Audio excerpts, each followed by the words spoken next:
तो भाई टाइम आ चुका है पीयूष वर्सेस कुनाली का। पीयूष बाकी है અડધું ખેતર બાકી છે હજી વાવવાની, તો એ અડધું ખેતર તમને દેખાડું કેવી રીતના વાવવાનું. આપણે હાથેથી એક બી નાખતું જવાનું, તમને દેખાડું આગળ આગળ.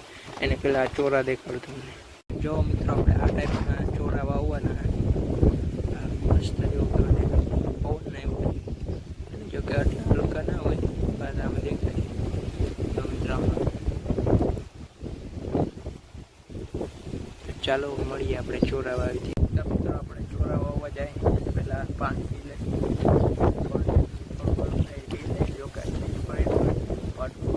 પછી આપણે જાય ચોરા વાવવાના. જતા રહેજો. આપણે અહીંયા ચોરા રાખ્યા પછી જાય.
આપણે જોવામાં બધા ભવાઈ ગયું છે.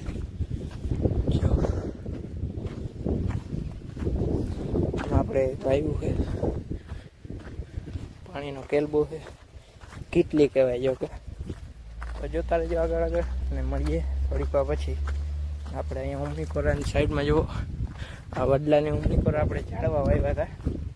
એ ઝાડવા પર તમને આગળ દેખાડું કેટલા કેટલા મોટા છે. તો જોતા રહેજો આગળ આગળ મળીએ આપણે. જો મિત્રો આ છે જે આપણી રીંગણીમાં જો પાછા ત્યારે વરસાદ આવ્યો તો થોડો ઘણો, તો જો આવા ફૂલ આવી ગયા. તો જો મિત્રો આપણે આમાં જો આટલા બાદર બરોબર હાલે છે.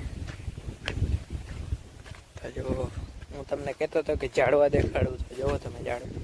આપણે આને શું કહેવાય, દાડમમાં જો મકોડા ચોઈટા એટલે હરખો તો નથી દેખાતા. બાકી જો આવું બધું દાડમ થઈ ગયું છે. પછી આપણે આવે પોપિયાની વાડી. જો પોપિયામાં જેવો ફૂલ આવ્યા આવે કેટલી મોટો થાય. ત્યાં આંબો આપણે જોવા થોડો ઘણો બરી ગયો હતો, એ પણ પાછું થઈ ગયું એ બરાબર રેડી બધું. પાછો આ બીજો એની બાજુમાં ટીનકો પોપ્યો, આ મોટો પોપ્યો, આ દાડમ ને આ તો કાંઈક છે બીજું ખબર નહીં. ને આ દાડમ જો દાડમનો થડ બહુ પાકી ગયો રહ્યો, આ કાહ ઝીણકું હતું. આપણે કેર તો જો કે કેળાની બધી કહેવાય ને કેળ જ કહેવાય. ત્યાં જો ને થોડી થોડી બરી ગઈ છે એના પાંદડા. જો થોડી થોડી લીલી બની ગઈ. બાકી જુઓ આપણે આ દાડમ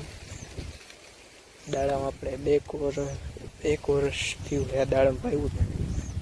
અહીંયા જોવાને કંઈક કહેવાય આપણે ખબર નથી, અને કહેવાય લગભગ લીંબોડી કહેવાય. લીંબોડી પણ સારી છે. જો ધોરીઓ બધો નેદવાનો, આમાં વરસાદ થઈ ગયો ને એટલે ખળ આવી ગઈ. જો આ જામફળીમાં વર્ષ દિવસની જામફળી છે, પણ એમાં જો એક જામફળ પાયું છે. બાકી એકાદા આમાં ક્યાંક આવ્યા થઈ પડી ગયા છે.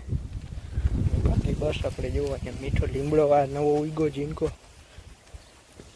આમ બેવડો વળી ગયો હે મીઠો લીમડો મિત્રો. અને એક આ તો આખો આપણે મોટો જ મીઠો લીમડો થઈ ગયો છે. થડ જોઈ ગયો તમે. ને આપણે હરગવો હોય હરગવો.